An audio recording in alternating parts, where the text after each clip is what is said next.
Hey, what's going on, guys? Archer Mark here. I'm back with another Star Wars figure review. Today I have from the Black Series 6-inch scale from the soon-to-be released Episode 7 The Force Awakens, the First Order Stormtrooper. Very glad to finally pick this guy up. I have not seen him still in an actual physical store. I had to resort to Amazon to find this guy, but I waited until I found him at the $20 mark, which is basically retail. So I was happy there, and I had free shipping, so we're good. So overall, real good figure. Let's show you the packaging real quick just to get that out of the way. Standard packaging now with the new design that we've seen. Star Wars, the Black Series. Again, The Force Awakens or Episode 7 is not on this packaging at all, which is a little odd, but I'm okay with. I'm assuming that this version of the packaging will stay when we go back to characters from the other movies, and maybe that's why they don't put the Force Awakens on that. I don't know, but we got really cool image of the trooper there, and it's a First Order Stormtrooper. We got a warning, choking hazard, Hasbro logo. This is figure number 4, and nothing much on the other side. See, First Order Stormtrooper. And we got the back, another image there. Again, logos, figure number 4. And it just says, equipped with sleek armor and powerful weapons, the Stormtroopers enforce the will of the First Order. Very cool. We have all our other languages here and Hasbro logos and all that stuff. Okay. So there is the packaging. Okay. Overall, I really like the new design of the Stormtrooper. I think it looks really cool. It's more sleek, if you will, and just obviously it's still basic black and white. It's still very recognizable as a Stormtrooper, which is good. It's not, they didn't go like so different that it's like, okay, that's not a Stormtrooper. You know, it still looks basically like a Stormtrooper. The helmet, I would say, is the biggest difference. And we'll just go down. And you see it's fairly clean. Nice, again, white and black armor. So not too much color variation on these guys, which is what we'd expect with a trooper.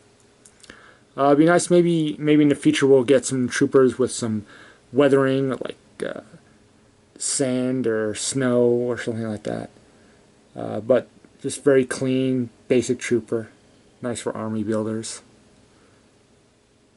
Okay. I do like if we go in there, the sort of like under armor, the black portion of the uniform, this kind of texture, this like kind of ribbing texture that we have here. I think that looks very cool. It looks like, if this were a real person wearing this, that it would be very flexible. Okay. We got cool little pouches on the belt here, which look nice. They're nice details and all that, but it does get in the way of the articulation, which I'll show you in a few moments. We see the one of 2 accessories that he has there, the new Stormtrooper blaster, which looks really cool. I love the design. Again, different from the original trilogy blasters, but not so different that it's not unrecognizable. It's still very reminiscent of what we've seen. But great paint jobs. We get black, we get white. So it's not just straight black plastic, which is cool. We'll just show you that. A little closer detail. And then just to compare, here's the blaster from the original trilogy, Stormtroopers. So you see the differences and some of the similarities. Okay. And the other weapon that he comes with is he gets this little tiny blaster pistol, which looks cool. And one thing I like, he holds both these weapons very nicely, and both weapons, you can see it here, hopefully, there's like a kind of a notch, and it's also on this, and you have right here, you have this notch on the side of his armor, and both weapons can be plugged, not at the same time of course, but both weapons can be plugged into the side, so kind of like a holster, so you can have one in his hand and one for storage. I'll show you the blaster, and it looks pretty nice in there. He holds the other weapon a little nicer, but this still looks cool. And you see there's the notch there. So again, so you have storage on for either weapons, which is good. So you can mix and match if you have fortunate enough to have a couple of these. You can decide how you want to pose them.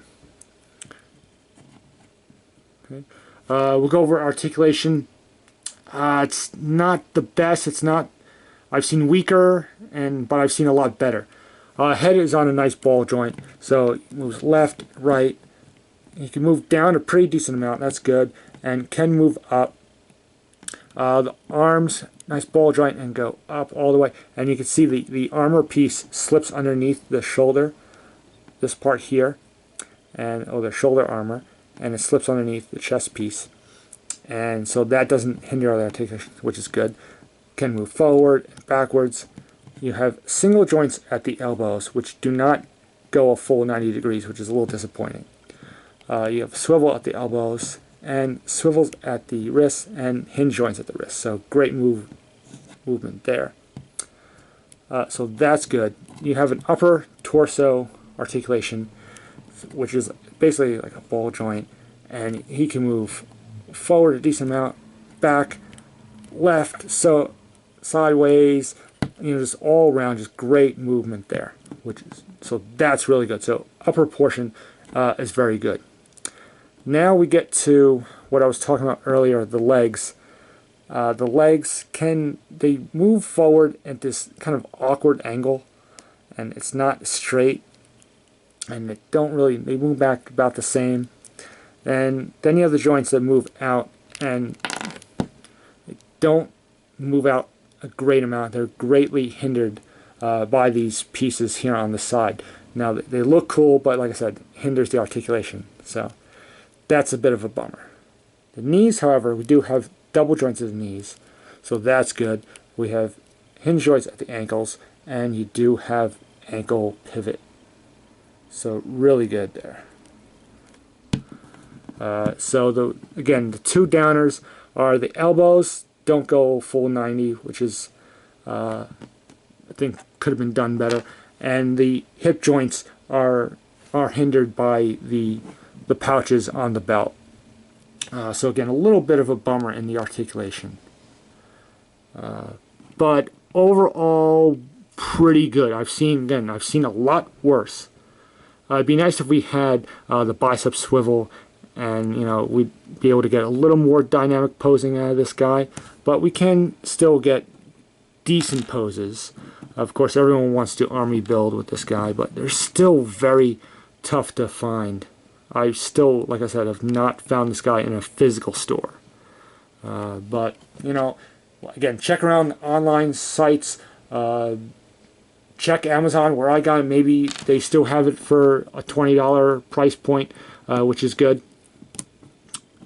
Overall, a really good figure. Lots of people want to army build. If you're going to get figures, everyone wants that Kylo Ren. You want to place Kylo Ren, a couple of troopers behind them, which is just going to look so cool. Also, real quick, we'll just show you a comparison. Here's the Black Series Stormtrooper. And again, you can see the differences and the similarities, and also the height difference. So the regular trooper seems to be a little bit taller, just a smidge, and I find that interesting. So there you go. Hope you enjoyed this review. Star Wars: The Black Series 6-inch scale First Order Stormtrooper, still a really good figure, despite the limitations on the articulation. It's just, again, kind of due to the design of the character.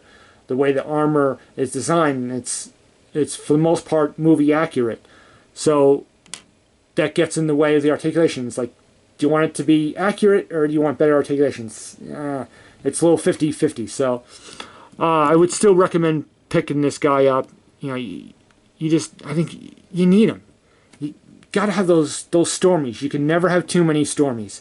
So there you go. If you could find them at a decent price, don't pay the crazy prices. The figure is going to be reissued in the next wave or the current wave coming up. So, you know, just keep hunting. Don't pay the eBay prices, please. Anyway, so hope you enjoyed this review. And until my next video, like, comment, subscribe, all that good stuff. And until my next video, remember, the Force will be with you.